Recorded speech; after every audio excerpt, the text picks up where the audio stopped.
नमस्कार, सुनीता किचनमध्ये तुमचं सगळ्यांचं मनापासून स्वागत करते। आज मी तुम्हाला झटपट नाश्ता असा रवा आणि बटाट्यापासून करून दाखवणार आहे।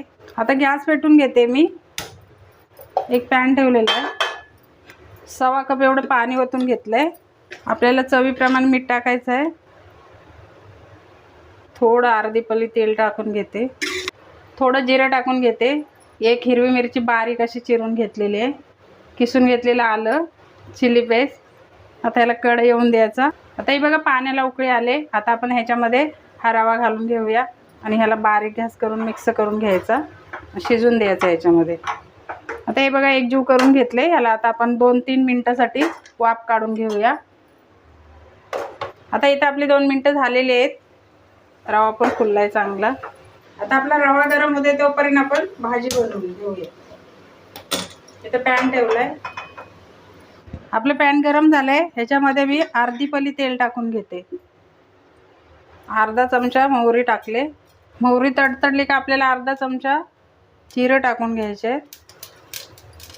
थोडा हिंग टाकून घ्यायचा आहे, कांदा घेतला होता एक, तो चिरून टाकलाय, मिरची, कढीपत्ता बारीक चिरून टाकलेला आहे याच्यामध्ये, आणि आलं किसून घेतलेलं ते टाकले। आता हे आपल्याला परतवून घ्यायचं आहे। तर कांदा आपला परतून झालाय। मी थोडंसं चिली पेस्ट टाकते ह्याच्यात, आणि चवीपुरतं मीठ घालायचं, थोडा पाव चमचा मी धना जिरा पावडर घेतले, गरम मसाला थोडासा टाकते, थोडं लाल तिखट टाकले। आता हे आपल्याला परत परतून घ्यायचं आहे। 2 बटाटे घेतलेत उकडून, ते आपल्याला ह्याच्यामध्ये घालून घ्यायचे। आता ही भाजी आपली बनवून झाली, आणि आता रव्याकडे फिरूया। रवा गार झालाय काय बघू। हे बघा आपला रवा गार झालाय, एवढं गोल करून घ्यायचं आणि पुऱ्या लाटून घ्यायचे। हे बघा अशा प्रकारे मी चपाती लाटून घेतली, ही थोडी जाडच पाहिजे आपल्याला। आता ही बघा एक वाटी घेतली मी, आणि ह्या वाटीने आपल्या छोट्या छोट्या पुऱ्या कापून घ्यायचे। हे बघा ह्या अशा प्रकारे।